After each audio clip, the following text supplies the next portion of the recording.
India is interestingly offering one of the lowest interest rates on home loans. In fact, compared to even a State Bank of India, which historically has always been offering the most competitive home loan rates, a Union Bank of India is offering just about 6.7%. Mind you, these are starting rates, of course, for people taking a loan of under 30 lakh rupees and for women borrowers, or at least where the primary borrower is a woman.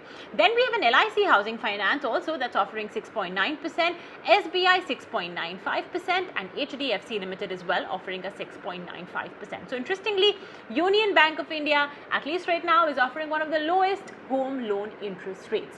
Furthermore, they are one of the few banks that already have a board approved policy in place for individuals who have taken a loan, a personal loan or any kind of loan from Union Bank, or even an MSME loan actually, and if you are unable, you find yourself unable really to cater to that loan, to service that loan, perhaps because of the lockdown and the cash crunch you may be facing, Union Bank already does have a restructuring policy. In fact, they will be disseminating the policy as well to all the various bank branches. So let's talk about this home loan. Let's talk about how you can make yourself eligible as well for this home loan. We have with us Mr. Rajkiran Rai, the MD and CEO of Union Bank.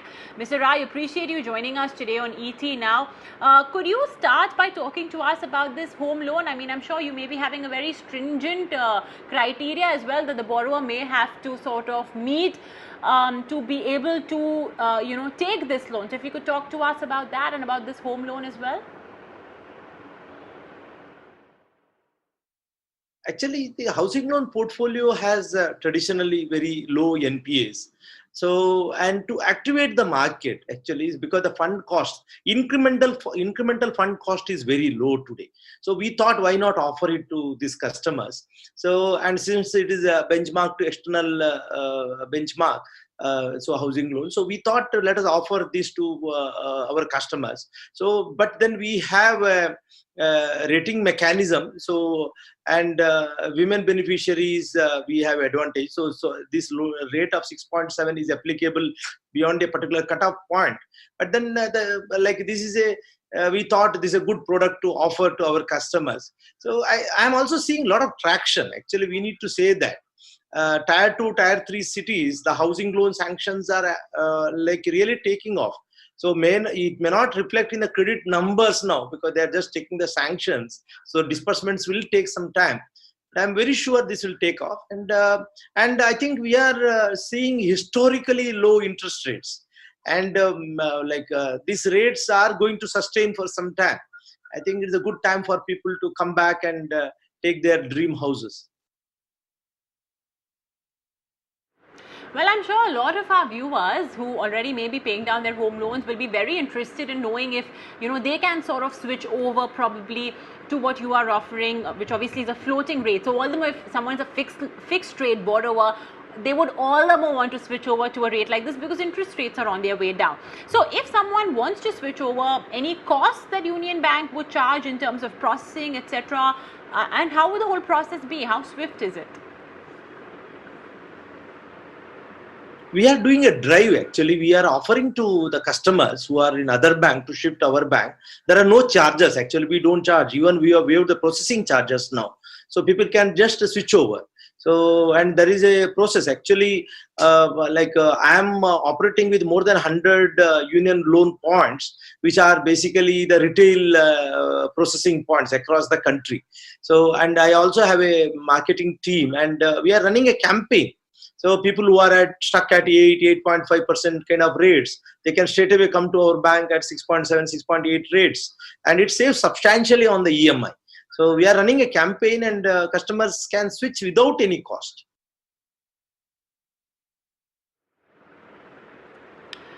Okay. Mr. Rai, now obviously we have social distancing measures as well in place. So I just wanted to understand Union Bank's online infrastructure. If I want to, switch over my bank to Union Bank's, my home loan rather, or I want to apply for a home loan from Union Bank, what is the documentation process like? And of course, we have a little crunch, right? Because we have to do everything online. So what's the process like when it comes to doing so online? Yeah, we have an online application format for housing loan. So we are also developing a straight-through processing for housing loan, which will take maybe another few weeks to implement. But at this point of time, that is not available. But then online application is permitted through our net banking, our mobile banking. So, and we have more than 80 lakh mobile banking customers. So that products are available. A lot of credit products are available. So people can apply, and we have a lot of customer service points. Actually, one call, my marketing team reaches out to customers, so they need not come, our people come and pick up the papers, so that services are available. So it is very easy, particularly when it comes to housing loan. So because when I say I have more than 100 centers, practically all district headquarters, many important district headquarters, we are covering. All right. Mr. Rai, the restructuring option, which the RBI has said personal loan borrowers can avail now that the moratorium period as well will end, right, from the 31st of August. And you are one of the few banks that's actually approved the restructuring process. So if, let's say, I have taken a loan from Union Bank, a personal loan or a car loan, and for some reason I'm not being able to cater to it, what is the process? I mean, what sort of relief? What is the restructuring process for this loan that will be available to me? Yeah, actually, the policy wise, because the Reserve Bank in their statement said that it should be a board approved policy. So we got a policy approved for our personal loans now. MSME is a continuation of the existing scheme, so there is not much change. So now the standard operating procedures are being given. Actually, we are looking at a few categories in the personal loan. When I say personal loan, the housing loan and mortgage loan, they all come under that. And in my case, the personal loan, about 60% of the portfolio is mortgage backed, so we don't foresee bigger problem there on the recovery side. So what we are looking at is a broad categorization of the salaried customers and the self-employed customers. So the self-employed customers may need some help because they are running their own businesses and businesses are affected, so they may need some help. So accordingly, we are splitting the customer into different categories, and then having separate SOPs for these people, so that at the branch level it will be much comfortable for a branch manager to deal with them. When it comes to corporates, actually we are working with the different corporates. We have a list of corporates who are likely to avail restructuring, but then some of the financial covenants will come by September 6th, because there is some rating and other things involved, which will definitely come at a later stage. But then the corporate is still evolving. Maybe by this weekend, actually, we'll also evolve our standard operating procedures for the corporate restructuring also. But then corporate, actually, the number of accounts are going to be much less. We will handle it from the back office. Personal loans, actually, the numbers will be huge. Actually, it will be in lakhs. So naturally, we need to start early. So we are quite ahead in designing that product.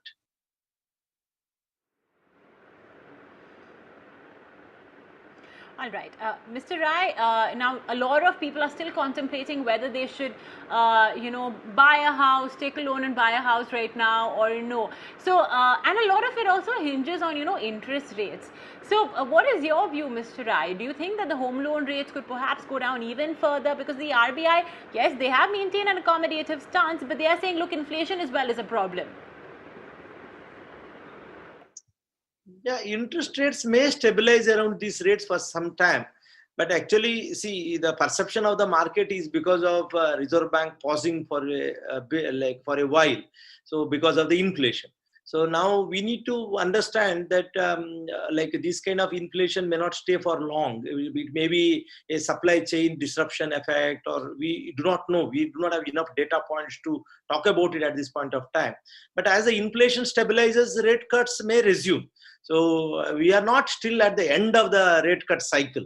So we are still expecting some rate cuts, but then maybe RBI has paused because of the inflation issues. So I still foresee some more rate cuts to happen in the next 6 months horizon.